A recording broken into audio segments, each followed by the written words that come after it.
Hello, everybody, and welcome back to Always Almost There Live. It has been 2 months since the last time we did one of these. A little bit of an off season for the summer for Goose, but we are back. This is kicking off, a pretty busy few weeks for us here on the podcast with Fall Tour kicking off tomorrow, and we're really, really excited to be able to, bring in the season, get back in the mood with very special guests today. We have Mr. Joel Cummins of Umphrey's McGee in the house. Hi, Joel.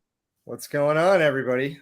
Welcome. Thank you so much for being here. We are really excited to dive into the recent shows where our very own Spuds filled in for Umphrey's drummer, Kris Myers.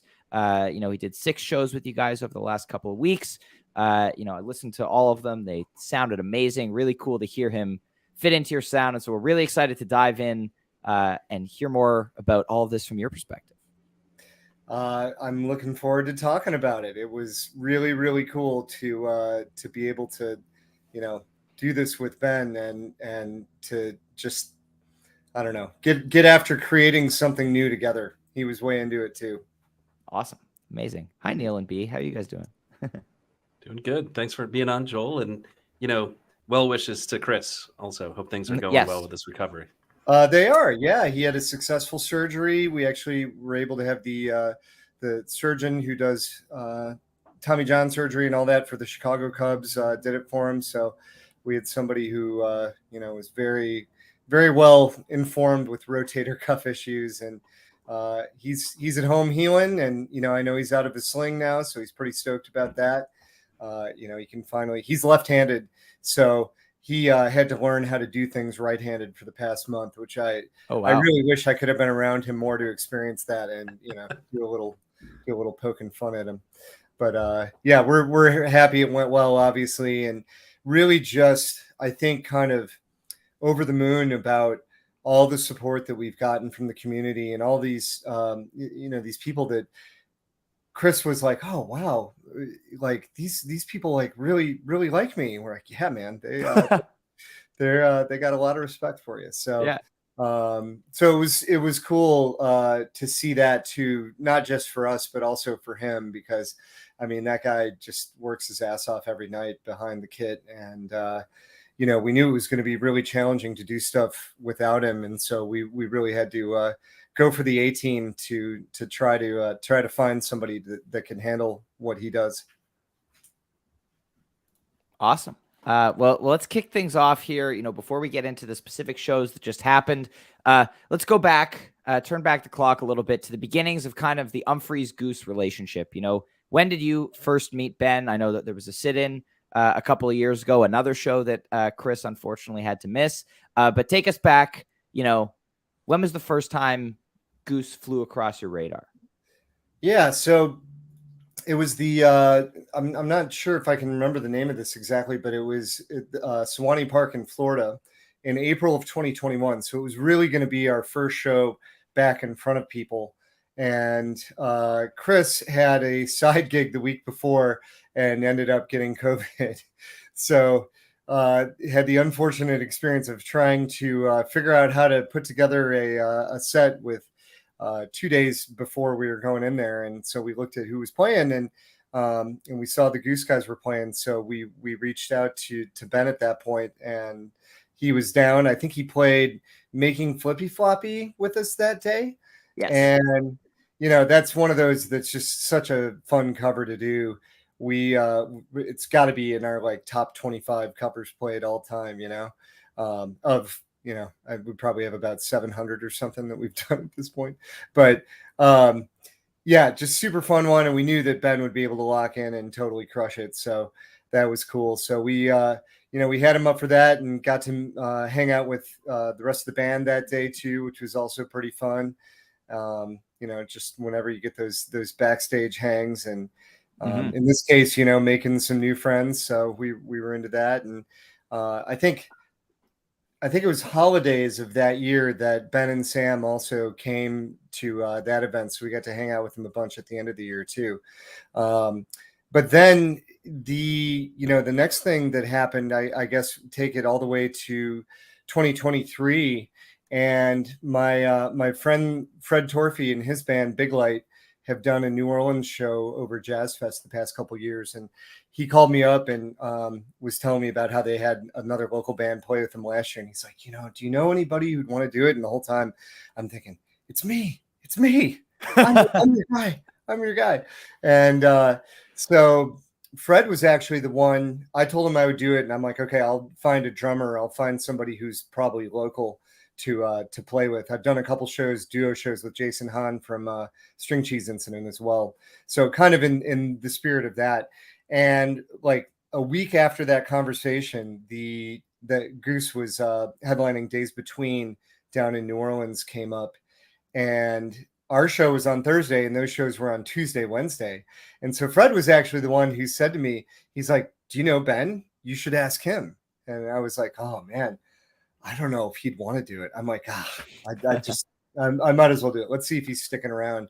And I wrote him, and, to my pleasant surprise, he was into it and was like, yeah, man, Sam and I were planning on sticking around New Orleans anyway. I don't have anything to do, so let's do it. And he was in, and, the rest is history. We played like a 2.5-hour set that night in New Orleans and just had a blast. It was really, really fun. And, Ben's a guy who is just so solid, does his homework, and showed up super prepared, which made it even more fun for all of us.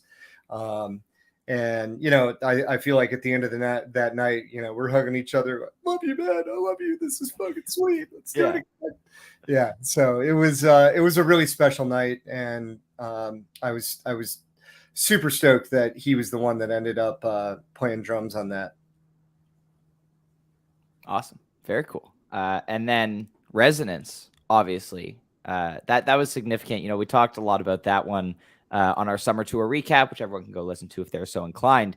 But from your perspective, how did that sit-in come about? So, I think we'd all seen each other. We hung out a bunch at summer camp, which Goose played, back in May. And then we saw each other again the next week. I was up at Electric Forest, so I was hanging out a little bit and, got to kick it with everybody for a bit there too. So I feel like, we just kept running into each other, and it was really nice of those guys to come up with the idea to invite Jake and me up there. So they told us at the beginning of the day, and of course where Resonance has very poor internet connectivity. They're like, yeah, we're going to do the song Empress. And I'm like, oh God, I got to download this or something, because there's all these parts we got to go through. So Jake and I spent, probably an hour before the sit-in going through and kind of going through the form and documenting it. And then I was texting with Peter a little bit just to make sure, we had the voicings or, the progressions right. So I would say compared to most sit-ins, it was really nice because Jake and I had the time that day to go through and really do a little homework so that when we got up there, we knew what changes were coming, and we kind of had an idea of the sort of things that we could add to the song that might give it a little, a little extra something.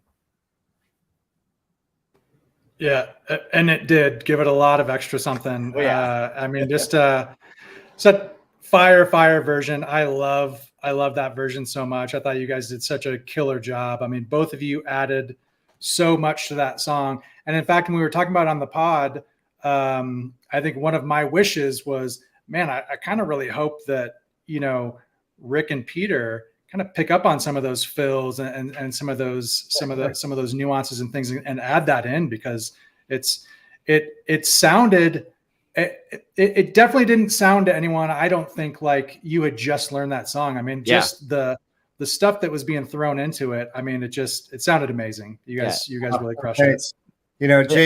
Jake is such an inspiring player. So, to hear him and Rick kind of trade off and go back and forth was really cool. It was funny because I was playing the Vintage Vibe, which faces away from the stage for the first half of it, and I was like, I gotta switch over to the piano here so I can see what's happening. So yeah, the second half of it, I remember jumping in there and kind of adding this little progression in the D dominant section there at the end that seemed to be really gelling with what Rick was playing. So I remember that moment in particular being like, okay, now I've got something that's like really into the harmonic glue here and kind of fitting with what's happening. And I enjoyed that. But yeah, that was the first time I've really gotten to play a vintage vibe live. And I ordered one back in December, and it just got delivered to our Stone Pony show in August.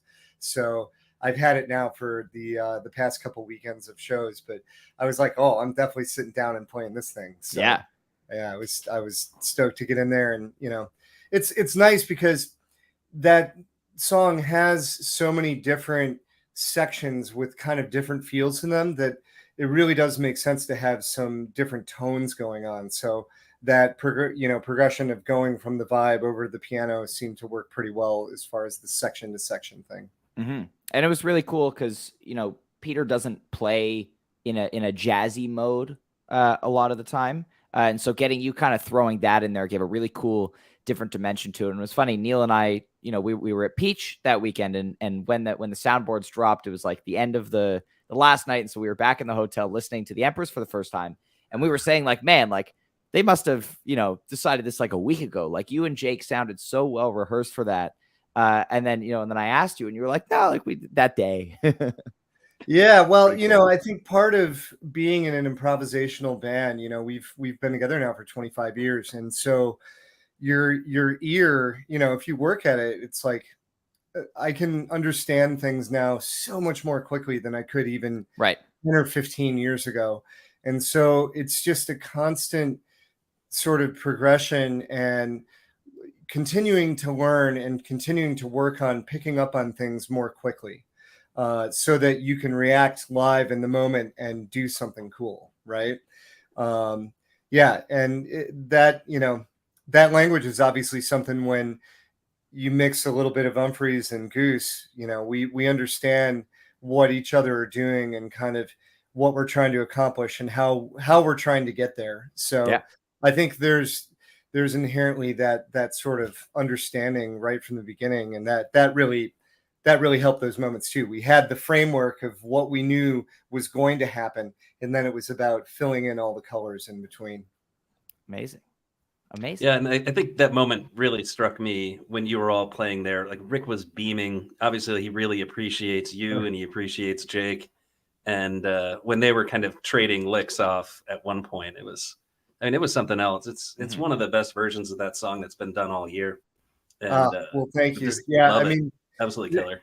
It was one of those moments. Not all sit-ins are great, and it was one of those moments. I remember walking off the stage, and I was like, man, I felt like something really happened there, and like the crowd was super into it too. So there was, there was just a lot of synchronicity, I think, happening at that moment.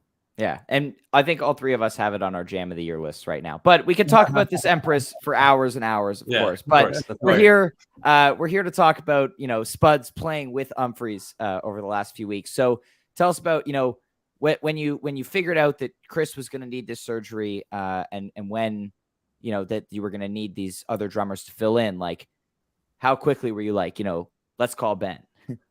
So we made.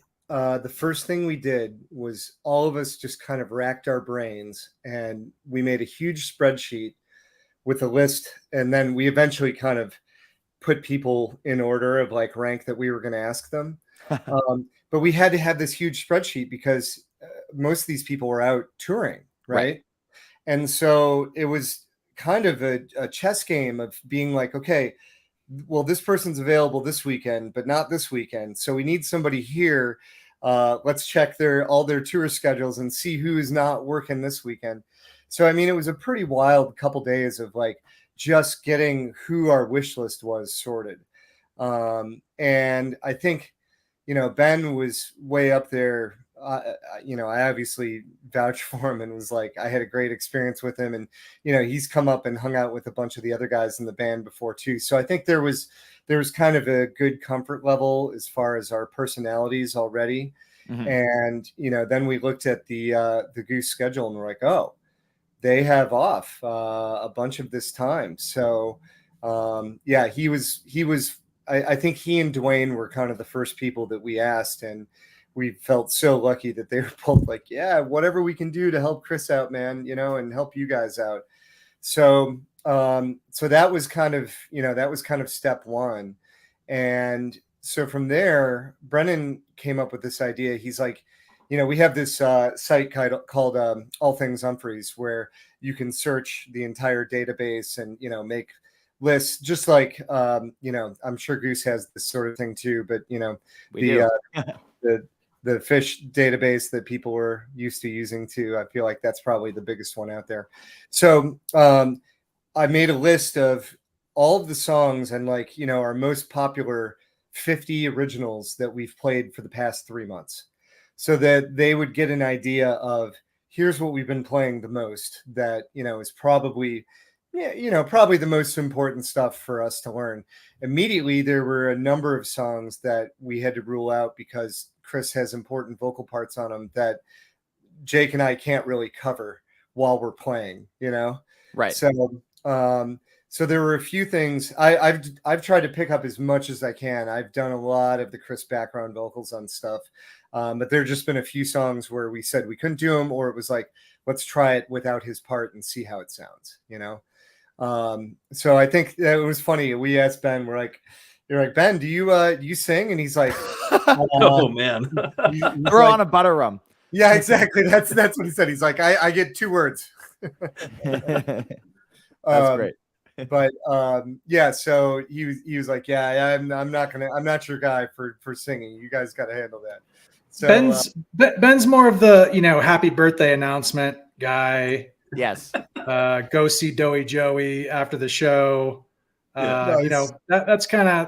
Those are his biggest vocals. Okay. Okay. Got it. Yeah, it's funny. We just had a thing this weekend that we realized, and I hope this doesn't get back to Brendan, but I'm gonna say it anyway.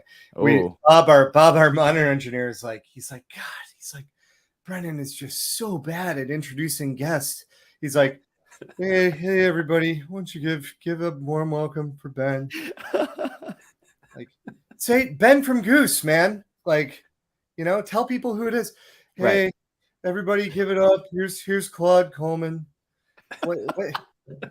Say Claude Coleman from Ween, dude. So we decided this past weekend that all intros and good news I have to say, and I'm only allowed to announce bad news. Good. Because he makes good news sound like bad news, So that's hilarious.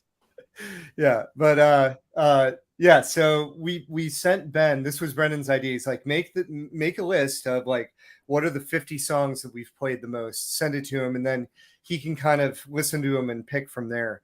So we did this with most of the drummers, and so there are obviously some songs, like Dwayne picked a few of the proggier ones, like Bridgeless.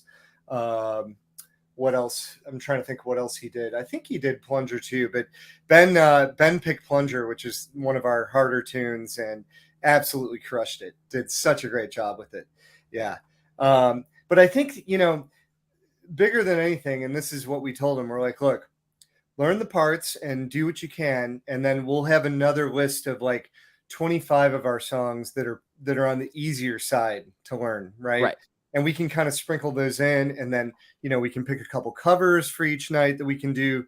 But our kind of modus operandi was that we said we intend to take these out further than we have before with you, and we know you get that sort of vibe, and we've been really blown away with his patience and his ability to kind of keep something at a lower intensity and have these really nice gradual builds over time, and just sticking in that groove and keeping with it. So I'm pretty sure this version of Small Strides that we did with him from Asheville is the longest version that we've ever played.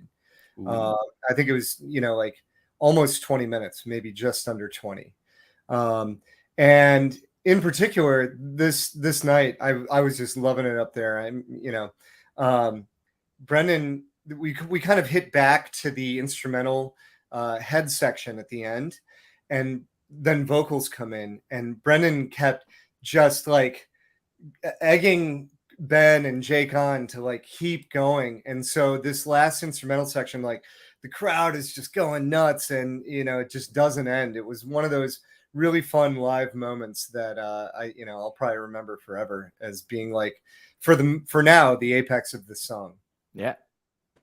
Yeah. No, that's awesome. That's really good insight. I know we were curious about a lot of the kind of set list construction, elements that go into having guests and things like that. So just one more question about that. You mentioned some songs were kind of left off because of Kris's background vocals. Were there also some songs just because of the complexities that were automatically kind of a no-go? Yeah, I mean, I think maybe we wouldn't have said no to any song that that he wanted to learn for sure. I mean, I've done for if our like super heavy metal tune, Wizard Burial Ground, I've done a duo keyboard. I was there for that. You were there for that in Denver with Jason Hand. So Jason learned it. And it's like, okay, this guy learned it, and we did it as a keyboard drum thing. Like, certainly, I think at some point somebody's going to play that with us. Maybe we'll have to make Ben learn that for a future show. Yeah. That's supposed to prompt your guys' question. What future show? Yeah, it's all hypothetical. Anything can happen. But hopefully there's not a further need for a guest drummer that Kris comes back. But we'd love to see further collaborations in the future for fun. Yeah. Well, let's just put it this way. There might be something else that Ben can do with us before this whole little time period is over. So I don't want to say anything and give it away here, but for those mixed Umphreys and Goose fans out there, you might have something to look forward to. That's very I exciting. think we're all excited about it. This is a good time to bring up Kev, who couldn't be here. He's normally on the podcast. one of our other co-hosts. One of the biggest Umphreys fans I know. One of the biggest Goose fans I know. So I know right now he's really, really excited. So is this Kevin Brinkman? Kev, one of our other Always Almost There co-hosts, who was fortunately he's a teacher, but unfortunately that means he couldn't join us this afternoon. Hey, my parents were both teachers, so respect. There we go. All right. Well, we're curious now. You kind of touched on, you had a purpose that you wanted to jam things out. Obviously, less songs in a show, easier for Ben to learn. How, I know Umphrey's improv, you guys have a whole system of signals and things like that. And so how did having a guest drummer, specifically Ben, how did, integrating him into that kind of change the way that you approach the improv? So I think the big thing that, like I was kind of saying, was honestly really not talking about the improv too much, other than like, here's where we're going to start. And if we have somewhere to go, here's where we're going to go. And that's it. And sometimes it's like a stop cue to a guitar player or stop cue to me for the next song, whatever it is. So a lot of times we would say, this one might work better as a build, or this one might work better to get to like ambient space, to if we're switching tempos kind of drastically or something, just because it's the first time, we want to make sure we get him started at the right tempo and there's not that kind of pressure. So there were some Brennan has done such a great job of kind of being the communicator to our drummers live when we're playing. So we have talkback mics up there, so we can all kind of it's kind of the dual purpose of cueing whatever's happening next, or doing things in the moment where our LD Ben Factor will be able to hear, like, okay, stop to both guitars coming up, and then he'll be able to nail the lighting cue with that improvisational thing. And for people who don't know what's going on, they're like, how did they do that? Because that must have been written into the show. So I always like those kind of things. So we still definitely use quite a few live cues where we were doing stops and stuff. But yeah, Brennan would kind of, give him little rhythmic things like, okay, the next thing, here comes the triplet thing, so he would have a little bit of an inkling of like, oh yeah, this is what's up next. Because he did his homework and he knew what's happening. But a lot of times you get into the live moment and it's like, okay, what's next? And being the drummer, you know, you don't want to lead him into a train wreck. So we wanted to make him look as good as possible. I mean, he did plenty himself, but yeah, having Brendan kind of there as that sort of guardrail to make sure that we all get to the next thing together as tightly as possible was really helpful. And like Ben nailed 99% of the stuff. So it was cool to have going into this. I mean, it was very sort of unsettling and, you know, just not knowing how things were going to go.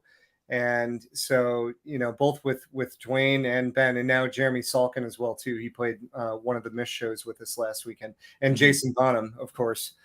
We did the Zeppelin stuff with just now. But having like after that first sound check, I don't think anybody was nervous, and it's just such a nice feeling to be able to like oh wow, we can still play shows.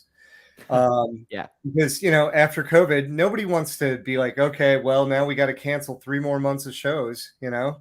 right. Yeah, and all our wives are like, get the fuck out of the house. You know? So yeah, it's been great to be able to get back out there. And you know, it also feels a little bit like consensual polygamy, because you know it was like we're all doing this for Kris, right? But it's also fun because we're like, oh look, we could play with him and nobody's gonna be mad at us. Right. So yeah. So you know, hopefully we'll have some double drums when he comes back and be like, okay, we can share them with you now, Kris. It's okay. Awesome. That's really cool. So one of the things that struck me listening, you know, we were going to talk about some jams in a minute, but and Ryan and I talked about this as well before earlier today. There were times where Ben doesn't sound like Ben. He sounds like Umphrey's drummer, at least to us, to our ears. And yeah, he doesn't sound like Ben from Goose a lot. And I thought that was really impressive. And did you get that kind of vibe up there that he really kind of was essentially like a chameleon and just put on the Umphrey's thing and was really trying to do the Umphrey's thing? Yeah, I think there's probably some of that. I mean, we've told everybody, you know, look, don't feel like you need to come up here and be Kris. Like, be yourself. Play these songs however you want. Nobody's going to be mad at you about the arrangement. And like, I don't think any fans are going to be like, well, you know, he didn't play that fill. You know, that's right. That's not going to happen. Everybody is here to experience something new and to, you know, I guess in effect allow Ben to kind of step out of that box a little bit of you're the drummer of Goose, and to give him that freedom to be whatever he wants to be in the context of Umphrey's McGee, right? So I think that was an important thing that, you know, we've kind of shared with everybody, that as they've set in with us, like, look, man, we're going with your flow. We're just like we're glad you're here so we can play a show. Mm-hmm. But you know, it's hard for me to say because I've only played with Ben and Goose once. So right. You know, I don't know as much like what he sounds like with that. I think obviously, you know, Umphrey's sound is probably inherently a little more aggressive than the Goose sound. So, you know, it might have allowed him a little more freedom to kind of let loose and you know, and get a little heavier, I would think. But yeah, you know, I mean, I think the main thing that we all kind of realize, we're just, you know, we're there serving the songs and just trying to put together a good performance. And it hopefully it will be something new. I don't want it to sound like, I really don't want to play with these drummers and be like, oh man, you sounded just like Kris. Like, I don't want that, you know. Right. I want them to be themselves and to add their own, you know, musical taste and twist to whatever it is that we're doing. Mm-hmm. That's really cool. And it was also cool to watch as, you know, the time went on with Ben. You know, he started like kind of just playing the second set or the last song of the first set. And then by the second night of the Mish, you know, he was doing pretty much the entire show, except for I think the first 2 songs. So it was really cool to watch him kind of get more and more. Were you teaching more songs the more time you spent with him? Yeah, exactly. So we were just kind of adding more to the catalog. And the other big thing was like, we didn't want to get him up there and to have him uncomfortable about songs that he was going to play, you know? So when we talked to the drummers originally, we basically said to him, we want you to play like the second set and the encore. Mm. And Jake and Andy, you know, our lead guitarist and percussionist, are both also kit drummers. And so we've had them kind of do some of the more complex Umphrey's arrangement tunes, kicking off the night with that, and then bringing up our special guests. So that's sort of helped us keep the set list a little more varied as well. Because obviously, the goal with the jam band on, a 4-show run is, can we make it through 4 shows and not repeat a song? Right. And I think that first weekend we repeated Staircase, and that might have been it. Mm-hmm. There might have been one more, but I think that was it. So, so everybody has really done a great job of like adding a couple things here and there. And, even on the spot, this is a pretty cool story. So Ben, flying out to the Mish this weekend, ended up sitting next to this Umphrey's fan, Tucker, whose 100th show was happening. And so Tucker ends up talking to him and tells him, he's like, I asked the band for this, but I don't expect you to do it. But there's this song, Paget's Profile, I've been chasing, and I haven't caught yet in 100 shows. Oh, wow. And so, it's Ben to learn it. And Ben showed up and he's like, I had this fan ask me about this song. What do you guys think? And we're like, well, we know it. So he learned it for him, and we played this guy's 100th show request, thanks to Ben. So I thought that was pretty cool of him to be like, I'm open to learn. It's a really strange kind of angular instrumental. So it's not one of those that's like just, 4/4 start to finish. Mm-hmm. Really, really cool. Yeah, that's good to know. So Jeff does not take requests for Goose. So we know Ben's the guy we got to go to now. There we go. Now everyone knows. If you end up next to Ben on a plane. Yeah, I mean, there was no better person to actually bring that up to, right? Because Ben is the guy who will honor that request. That's just in his nature. He's the if it had been any one of us, we'd be like, oh, we can't make Ben learn that. That's ridiculous, so that worked out. Yeah, so definitely ask Ben for all your Goose requests. Sorry, Ben. Perfect. Now we know. Well, let's dive into some of these jams here. You picked 3 that you wanted to highlight here from the show. So let's start with the Staircase from August 24th. This was in Huntsville, Alabama, I believe, for the first show of the run. Second set opener. I remember I was listening to the stream and, having, talked to you already a couple times this year about, Umphrey's improv and stuff. And you kind of emphasizing, like you haven't been going to the 20-minute mark a lot recently. There's been a lot of shorter jams, packing a lot into a shorter duration. And so when this one immediately went to the 20-minute mark, I was like, okay, like this is really cool. And it and this is big for us too, because the composed part of Staircase is only like 3.5 minutes long. So it really is a pretty lengthy jam segment here. And it was great. We were all excited, and Ben was obviously ready to dive in. And, we hit a bunch of different themes. We changed keys a few times. And it was one of those where I was like, oh man, everybody's listening. We can all hear each other. This is super cool. So great example of Ben kind of just continuing to push us along there. And I was very pleasantly surprised to see that it was 20 minutes long when I look back. Yeah. Awesome. You guys got anything to add on that one?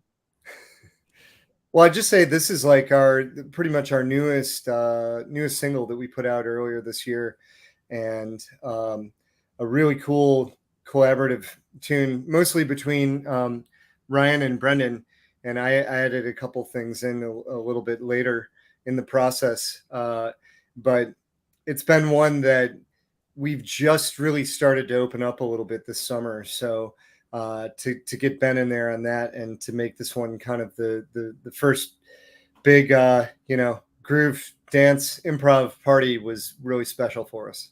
Mm-hmm.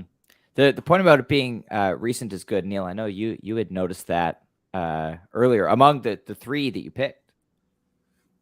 Yeah, they're actually all 3 new tunes. Staircase this year, and then Small Strides and Hiccup are from our most recent album, Asking for a Friend.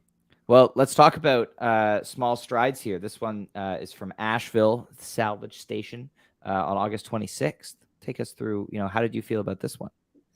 So we talked a little bit about this earlier here, but listening back to it, I remember making a little note, like it kind of really goes to another level at about 10 minutes. And Jake has this great lead that he does.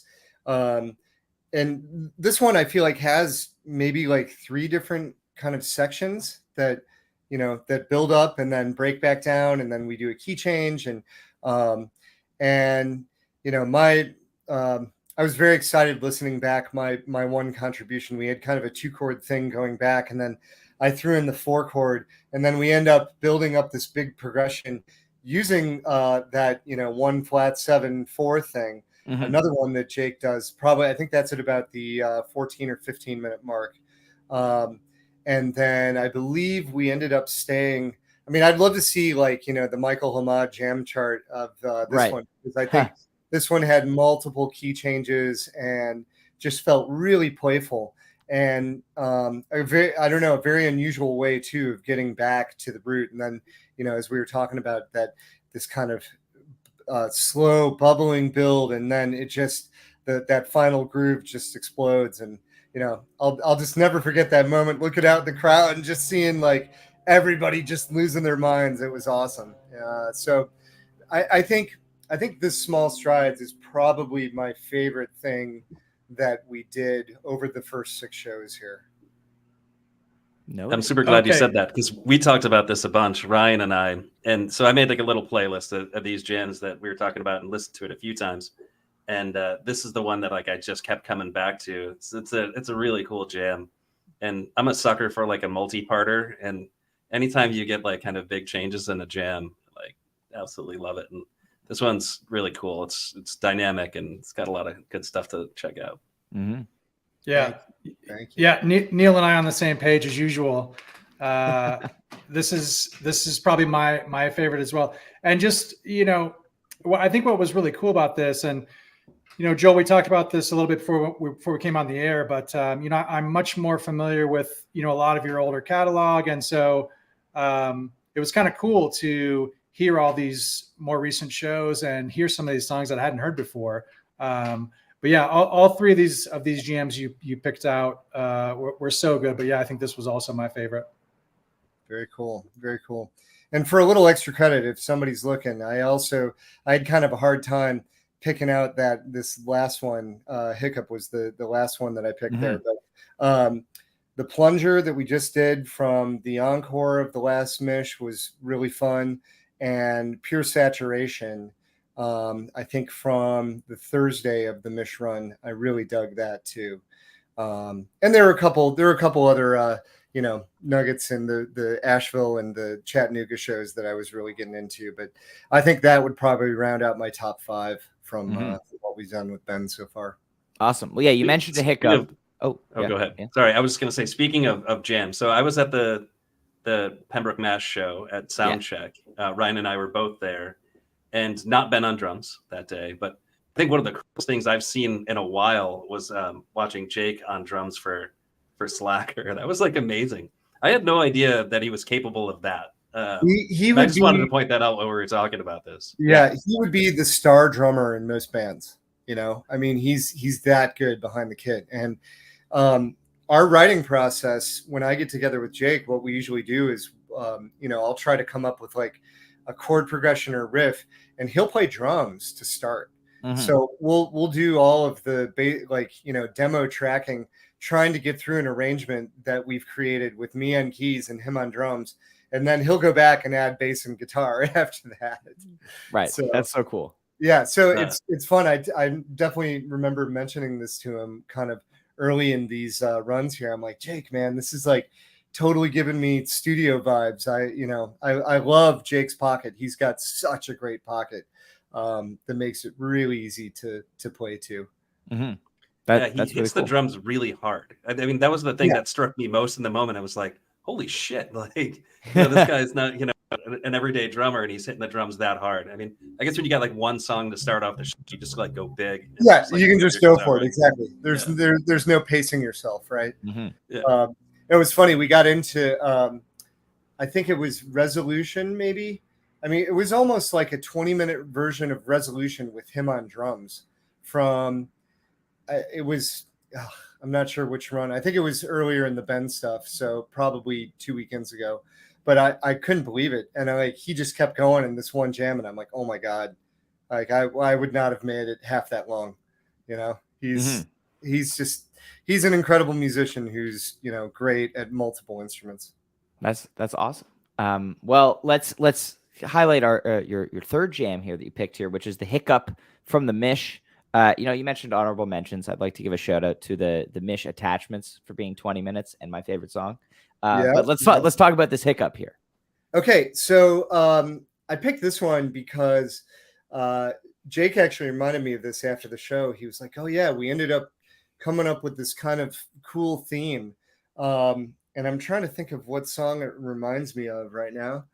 It's some Beatles song, but it was this cool, like, sort of major 70 riff that we had, and I was able to lock in on it with him for a little bit early on, and then we kind of hit a B section for that, and then we go on to something else completely different. But Hiccup is another one, newer song from Asking for a Friend, and I think this might have been maybe like the third or fourth time we've done it with improv. 2 of them with Ben, and I think one of them with Dwayne and one of them with Kris. Got it. Very cool. So yeah, this is kind of this new improv thing for us, and we're just really tacking it on to the end of the song as opposed to doing something in the middle of it. But starting off with this, this big D major 7 chord, which is not very typical for Umphrey's. It's a little happier than we usually are, But I really liked the kind of uniqueness of that. And Ben was also doing some just really nice, understated tom work and things underneath the first section of that improv that I really dug too. So that was another reason why I wanted to pick that one to kind of showcase not just his, ability to play bigger dance grooves, but also be really, really subtle. And I think that really, honestly, going back to your previous question about like, how did he affect the improv? I think we felt like we had permission to be really dynamic and to bring some things down lower than I think typically we would be comfortable with. Yeah. That's really cool. Thank you for that kind of insight into that. And now we are curious. We have a question that we didn't prep you for here. We're curious, knowing his love of potatoes, we're curious if he was able to add the potatoes to the Umphrey's rider. We didn't get the potatoes onto the rider, but I know for a fact he had a couple good breakfasts with some breakfast potatoes. There was definitely some catering 1 or 2 of the nights where I noticed there were some potatoes there. So his love for potatoes did not go unsaturated. And I think, I hope he knows that we respect the potato just like he does. A side note, I went skiing with a bunch of friends this past winter in Sun Valley, Idaho. And one of the nights when we stayed up way too late and were just acting like idiots, we came up with the idea of like, oh my God, in Idaho, man, you got to stay away. You got to watch out for Big Potato, man. Big Potato fucking crush you, you get in their way. So, yeah. So, it's nice to have the actualization of Spuds enjoying his potatoes and knowing that we can help with his love. Mm-hmm. Yeah, it's not a bit, it's like it's a thing that just goes thing. on. Like the potato thing is like really a thing. But that brings up, I guess, like a more serious question of what's it like? It's not a sit-in when you have a guy out there for 6 shows or whatever. What's it like being on tour with a guest? And like, how does that change things as a band? Yeah, well, all the people that we've had so far have just been so awesome to hang with, So Dwayne is, we've been friends with Dwayne for a long, long time. And there's kind of a brotherhood there. And I think with Ben, it's sort of the same thing where, he loves hanging too. And so that's honestly 75% of the gig, right? Like 25% of it, you're making music, maybe a little more because we actually have to run everything now. So maybe it's 65-35. but you have to be able to get along with people and to be able to roll with the punches, and if things change, and Ben's so good at that and just made it really seamless. So yeah, it's nice to know that we picked some people who took the music seriously, but that also came out and like really brought some joy to it. Mm-hmm. Amazing. Well, anything else from you guys before we wrap up? Yeah, I just wanted to just a reminder to everybody to go check out these shows on Nugs. Yeah. And I don't know, Neil, have you shared your playlist? That might be something people might want to check out as well. Joel's favorite. Yeah. And maybe we can make sure all the Joels are on there too, which I'm sure they probably already are. But yeah, I guess my final thought would just be, a massive thank you to you, Joel, for coming on. This is really cool. And just your, I've always appreciated your social media presence and your interactions with fans, and so just a real treat to actually get a chance to kind of meet you a little bit more in person today. And yeah, we're so thankful that you came on the pod. And so yeah, best of luck with everything moving forward, man. Well, thank you very much. Really appreciate y'all having me and checking out the music and helping support live music. That's what it's all about. Yeah, it's been great. This is now our third podcast this year, which is pretty cool. I'm sure there will be another one. But we're really excited. Also, Neil is the only one of us that'll be at the show tomorrow, but Goose Fall Tours kicks off in Boston tomorrow, which is very, very exciting. We've got over the next few weeks, lots of shows coming up. And of course that means we will be doing our day after show live podcast the day after every single show at 3:30 p.m. Eastern. So don't forget to tune in for those. I know, Joel, I heard a rumor that you may be attending one. Yeah, I may be. If I'm in town, I will certainly try to make my presence known. Not too known, just a little bit known. Right. Just a little bit. Exactly. A hint, if you will. Well, thank you again so much for being here today, Joel. It's again, just echoing what B said. It's been an absolute pleasure to get to chat with you about all this stuff. Looking forward to hearing how the rest of the drummer collaborations go, and whatever future collaboration with Ben that you may have hinted at. Very exciting. It is exciting stuff, no doubt. Well, everybody, thank you so much for tuning into today's episode of Always Almost There. We will be back on Thursday at 3:30 p.m. Eastern to talk about Boston Night 1, and we will see you then.